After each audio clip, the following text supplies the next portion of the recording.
Oke, kita akan masuk mengenai sertifikasi untuk para dai, harus atau tidak, perlu atau tidak. Karena memang 2019 lalu ini sudah sempat dilakukan oleh MUI ya Pak Gus Said ya kalau tidak salah. Sebelumnya saya juga ingin menampilkan terlebih dahulu informasi terkait adanya wacana untuk sertifikasi. Ini dari Menak, Pak Nazarudin akan mengkaji usulan sertifikasi pendakwah yang sudah mulai muncul ya belakangan hari ini.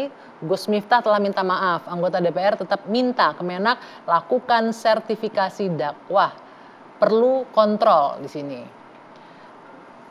Imbas ulah Miftah, Prabowo bakal minta masukan ulama terkait sertifikasi pendakwah. Jadi sudah mulai banyak juga nih narasi untuk sertifikasi. Tapi saya mau tanya ke Gus Said. Kita ingat 2019 juga sempat ramai nih. Bahkan mungkin bisa dijelaskan MUI masih melakukan nggak ini sertifikasi yang dilakukan? Entah itu sertifikasi atau standarisasi, apapun istilahnya itu. Masih berlangsung nggak sampai saat ini? Baik, saya ingin menjelaskan alur kenapa ada standarisasi. Jadi dulu perdebatannya sertifikasi atau standarisasi. Oke. Akhirnya setelah para pimpinan, pengurus harian, diskusi matang, tidak sertifikasi. Karena khawatir sertifikasi rawan untuk dimanfaatkan kepentingan kelompok tertentu untuk memukul kelompok lain. Nah itu perdebatan di MUI.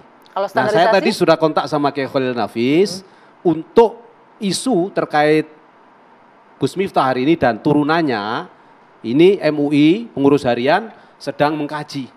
Makanya saya tidak mengatasnamakan MUI, saya tidak mengatasnamakan representasi dari pengurus harian, saya ke sini diundang sebagai anggota Badan Nasional Sertifikasi Profesi sekaligus sebagai dai yang juga berceramah dan berdakwah baik di televisi maupun di masyarakat. Nah, kaitan dari kenapa adanya sertifikasi, kita flashback ya, kilas balik, karena dulu kan ada penceramah-penceramah yang mengajak untuk mengubah Pancasila menjadi khilafah. Ada ceramah-ceramah yang mengajak untuk bagaimana kita melawan pemerintah. Kan itu konteksnya dulu. Tetapi wacana ini kan tidak bergulir karena ditolak oleh MUI. Saat itu saya mengikuti ceritanya, Kiai Ma'ruf saat menjadi ketua Dewan Pembina MUI, itu menyampaikan kepada Menteri Agama saat itu Kiai Lukman Hakim, jangan sertifikasi, ini rawan nantinya. Jadi bahasanya standarisasi. Nah, akhirnya karena jangan disertifikasi, Pak Menteri Agama saat itu tidak melanjutkan. Apa yang terjadi? Hanya di list saja. Kalau ceramah, undanglah orang-orang yang punya wawasan wasatiyah, wawasan kebangsaan. Muncullah nama-nama itu di Kementerian Agama. Itu berlangsung sampai kapan, Gus Said? Berikutnya setelah itu akhirnya MUI sebagai Majelis Ulama Indonesia, dan saya kebetulan sejak itu di Komisi Dakwah, itu membuat program bagaimana kalau dai-dai ini kita kumpulkan, kita sosialisasikan bagaimana cara dakwah yang benar seperti yang diajarkan Rasulullah. Tetapi karena kita di Indonesia dan sudah berkomitmen dengan menjaga NKRI dan menjaga Pancasila sebagai dasar negara, juga kita kenalkan tentang wawasan kebangsaan. Islam Wasatiyah sebagai gerakannya Majelis Ulama Indonesia. Pertanyaan saya, masih berlangsung nggak? Masih berlangsung sampai sekarang. Bahkan angkatannya sudah angkatan ke-35 atau lebih bahkan. Ini, itu sudah berlangsung diikuti oleh berbagai kader dai seluruh ormas di Indonesia. Itu dilakukan oleh MUI. MUI. Sekarang ini kan ada wacana untuk Kemenak juga mengeluarkan ini standarisasi sertifikasi. Nah, kalau Kemenak isunya sertifikasi. Nah, kalau sertifikasi, saya dari tadi sebelum datang, saya ngecek di kamus itu apa sertifikasi itu sih. Jadi sebelum kita berdebat, ayo kita cek. Sertifikasi adalah proses formal yang mengakui kompetensi dan keahlian seseorang dalam bidang tertentu. Jadi ini adalah proses yang memang sudah diatur secara formal agar orang itu secara standar diakui.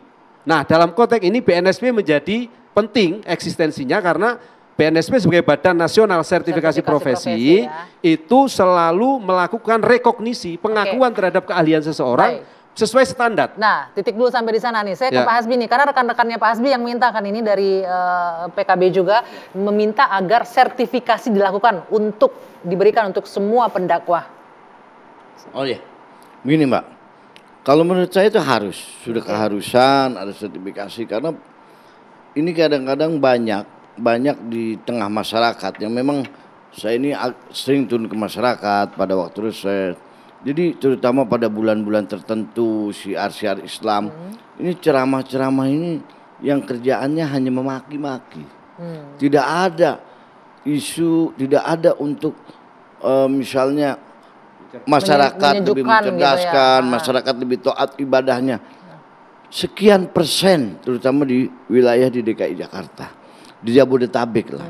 Apalagi kalau kita melihat ke belakang pada waktu itu, pada waktu pilkada, sampai mengkafirkan satu sama lain, sampai ini.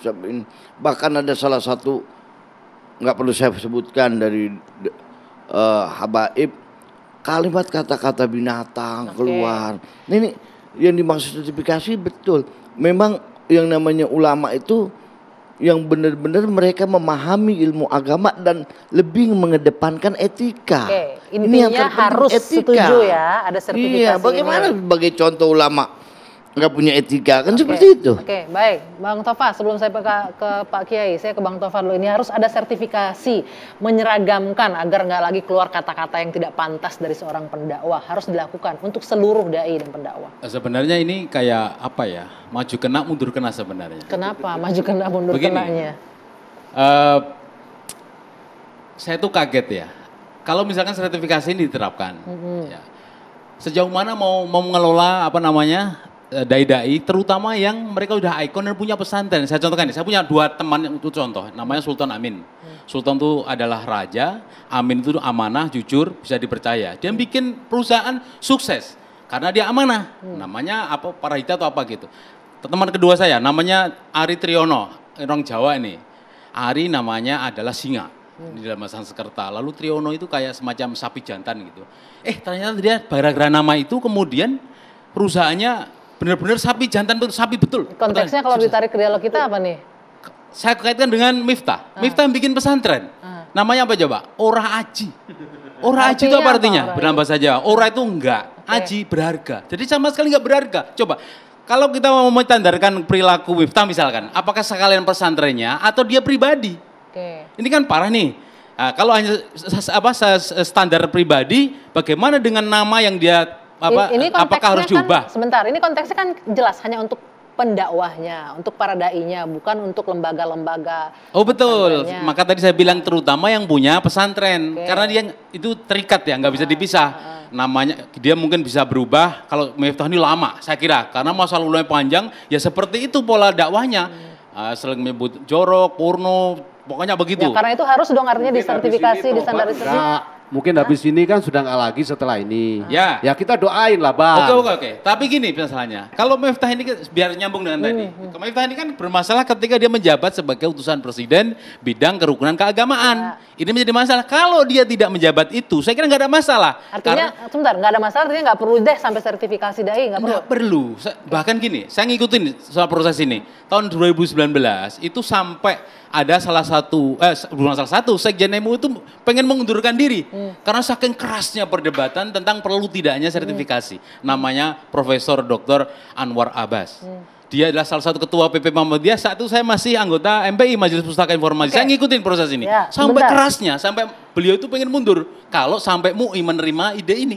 Keberatannya di mana, Bang Tova? Saya jelaskan ya. Kalau kita lihat kan bagus nih agar semuanya punya standar etika yang baik, standar cara dakwah yang benar, dan wawasan kebangsaan yang bagus. Tadi Gus Hayat sudah menjelaskan.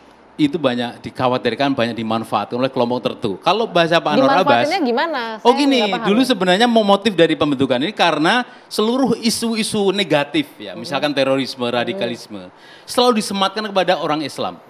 Kalau sampai dai ini mau dibuat standarisasi, sertifikasi atau apa, nanti akan merembet. Menteri-menteri yang korupsi itu juga harus standarisasi, harus disertifikasi. Mereka korupsi, mereka menghamili siapa gitu, mereka melarikan uang, mereka berbuat jahat juga. Jadi semuanya akan merembet. Oleh karena itu ini sebenarnya saling pengertian. Meskipun ada contoh misalnya nih, di Malaysia itu ada kok sertifikasi dai, tapi mereka digaji para dai ini.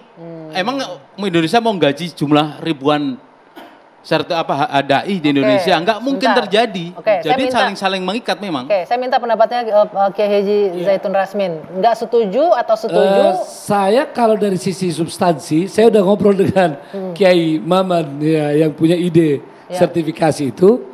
Dari sisi niatnya baik ya, tetapi penggunaan kata sertifikasi ini kita udah bahas ya di Ormas. Saya ketua Ormas, lalu kemudian di MUI.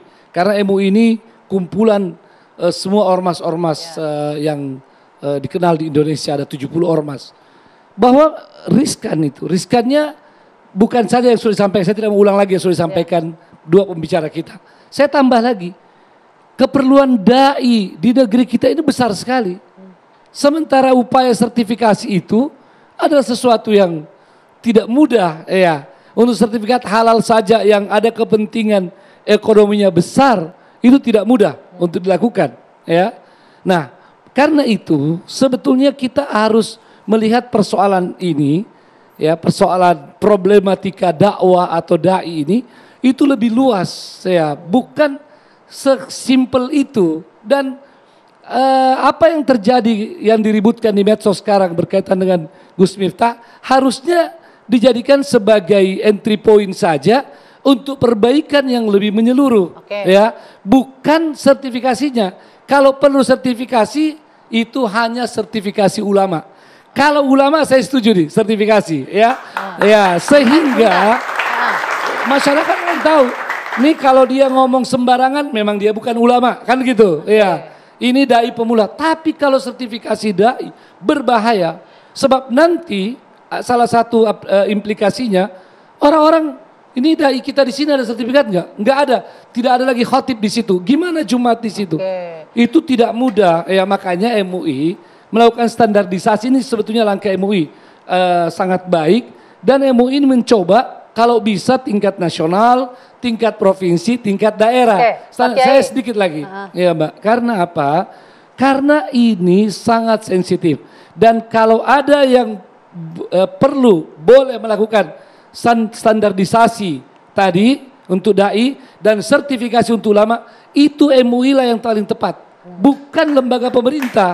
Iya, karena MUI ini bukan lembaga pemerintah? Ya. Kenapa bukan lembaga pemerintah? Karena kalau lembaga pemerintah itu bisa bias. Kita ini bersangka baik, apalagi secara Menteri Agama kita yang Masya Allah sangat lembut ya, juga banyak. Tapi yang namanya pemerintah itu kan kaitan dengan politik, apalagi politik terbuka. Setiap 5 tahun kita ada pemilu, nanti ada yang mendukung, ada yang tidak mendukung.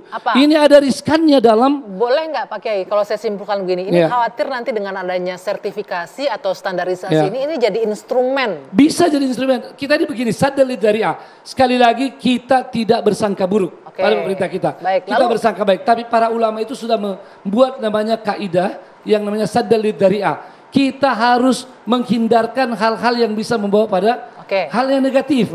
Maka yang terbaik memang MUI untuk melakukan ini. Hanya memang persoalannya begini, ada ketidakadilan di negeri kita. Sebentar Pak Kiai, tahan dulu. Ketidakadilannya seperti apa ya? Nanti kita jeda dulu sejenak, dua sisi akan kita lanjutkan sesaat lagi.